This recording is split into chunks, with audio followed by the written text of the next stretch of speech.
ஆண்டவராகிய இயேசுவின் நாமத்தினாலே இந்த காலை வேளையில் கூட உங்களை யாவரையும் வாழ்த்துகிறேன். கர்த்தர் உங்களை ஆசீர்வதிப்பாராக. இந்த நாளிலே கூட 1 நாளாகமம் 4ஆம் அதிகாரம் 10ஆம் வசனத்தை கூட வாசித்து தியானிக்கலாம். யாப்பேஸ் இஸ்ரவேலின் தேவனை நோக்கி, தேவரீர் என்னை ஆசீர்வதித்து என் எல்லையை பெரிதாக்கி உமது கரம் என்னோடு இருந்து தீங்கு என்னை துக்கப்படுத்தாதபடிக்கு அதற்கு என்னை விலக்கி காத்தருளும் என்று வேண்டிக் கொண்டான். அவன் வேண்டிக் கொண்டதை தேவன் அருளினார். மிக அருமையான வேத வசனம். இது யாப்பேசனுடைய ஜெபமாக இருக்கிறது. இந்த வசனத்தின் கடைசி பகுதியில் கூட அவன் வேண்டிக் கொண்டதை தேவன் அருளினார் என்று சொல்லப்பட்டிருக்கா. மெய்யாகவே நாம் வேண்டிக் கொள்கிற தேவன் நமக்கு கொடுக்கிறவராக இருக்கிறார். யாப்பேசுடைய வாழ்க்கையில் கூட அப்படிதான். தேவன் யாப்பேஸ் வேண்டிக் கொண்டதை தேவன் அவருடைய வாழ்க்கையில் கொடுத்திருக்கிறார். உங்களுடைய வாழ்க்கையில் இந்த ஆசீர்வாதத்தை தேவன் கொடுக்க வல்லவராக இருக்கிறார். முதலாவதாக யாப்பேசினுடைய ஜெபம் எப்படிப்பட்டதாக இருக்கிறது என்றால், இஸ்ரவேலின் தேவனை நோக்கி அவர் கூப்பிடுகிறதை நாம் பார்க்கிறோம். நம்முடைய வாழ்க்கையில் கூட நம்முடைய தேவனை நோக்கி கூப்பிடும்போது மெய்யாகவே நமக்கு அவர் செவி கொடுக்கிறவராக இருக்கிறார். அவர் எப்படிப்பட்ட 4 விதமான ஆசீர்வாதங்களை தேவனிடத்தில் பெற்றிருக்கிறார். முதலாவதாக அவர் ஜெபித்த ஜெபம் என்னவென்றால், தேவரீர் என்னை ஆசீர்வதித்து என்று சொல்லப்பட்டிருக்கிறார். ஒவ்வொரு நாளிலும் தேவனுடைய ஆசீர்வாதத்தை பெற்றுக்கொள்ள வேண்டும் என்று அநேக மனிதர்களிடத்தில் ஆசீர்வாதத்தை பெற்றுக்கொள்வதற்காக காத்திருக்கிறார்கள். ஆனால் யாப்பேஸ் தேவனுடைய ஆசீர்வாதத்தை பெற்றுக்கொள்வதற்காக தேவனிடத்தில் வேண்டிக் கொண்டிருக்கிறார். அந்த ஆசீர்வாதத்தை பெற்றிருக்கிறார். நீங்களும் உங்களுடைய வாழ்க்கையில் மனிதர்களுடைய ஆசீர்வாதங்களை நாம் எதிர்பார்ப்பதை காட்டிலும் தேவ ஆசீர்வாதத்தை ஒவ்வொரு நாளும் பெற்றுக்கொள்ள வேண்டும். அடுத்ததாக யாப்பேசினுடைய ஜெபம் எப்படிப்பட்டதாக இருக்கிறது என்றால், என் எல்லையை பெரிதாக்கி என்று சொல்லப்பட்டிருக்கிறது. மெய்யாகவே தேவனுடைய ஆசீர்வாதம் மாத்திரமல்ல, நம்முடைய எல்லைகள் பெரிதாகும்படியாக நாம் ஜெபிக்கிறவர்களாக இருக்க வேண்டும்.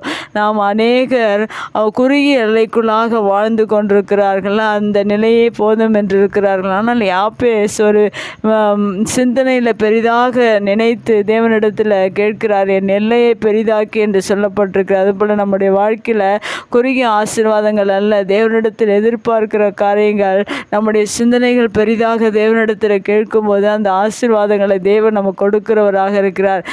அதை தான் யாப்பேஸ் என் எல்லையை பெரிதாக்கி என்று தேவனிடத்தில் வேண்டிக் கொண்டதை நாம் பார்க்க. அதுபோல் நம்முடைய வாழ்க்கையிலும் தேவனிடத்தில் நம்முடைய எல்லை பெரிதாக்கும்படியாக ஜெபிக்க வேண்டும்.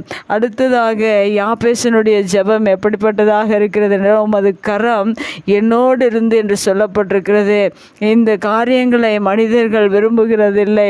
மனிதனுடைய உதவியை எதிர்பார்ப்பார்கள். மனிதனுடைய கரத்தை எதிர்பார்க்கிற அநேக மனிதர்கள் உண்டு. ஆனால் யாப்பேஸ் கர்த்தருடைய கரத்தை எதிர்பார்த்து உமது கரம் என்னோடு இருக்க வேண்டும் என்று ஜெபிக்கிற வேண்டிக் கொண்டதை நாம் வேத வசனத்தில் நாம் வாசித்தோம். அதுபோல் உங்களுடைய வாழ்க்கையில் மனிதனுடைய கரத்தை நீங்கள் எதிர்பார்த்து வாழாதபடிக்கு தேவனுடைய கரம் உங்களோடு இருக்கும்படியாக ஒவ்வொரு நாளும் நீங்கள் தேவனிடத்தில் இஸ்ரவேலின் தேவனை நோக்கி நீங்கள் ஜெபிக்க வேண்டும். தேவனுடைய கரம் உங்களோடு இருக்கும்படியாக. அடுத்ததாக யாப்பேஸ் என்ன சொல்லி ஜெபிக்கிறார் என்றால், தீங்கு என்னை துக்கப்படுத்தாதபடிக்கு அந்த தீங்கிற்கு என்னை விலக்கி காத்தருளும் என்று சொல்லப்பட்டிருக்கிற வார்த்தையை நாம் வாசிக்கும்போது நம்முடைய வாழ்க்கையில் கூட அநேக தீங்குகள் உண்டு. ஆனால் அந்த தீங்குகள் நம்மை துக்கப்படுத்தாதபடிக்கு நாம் தேவனை நோக்கி ஜெபிக்கிறவர்களாக அது விலகி போகும்படியாக நாம் ஜெபிக்க வேண்டும். என்று தீங்கு வருகிறது அநேக மனிதருடைய வாழ்க்கையில்.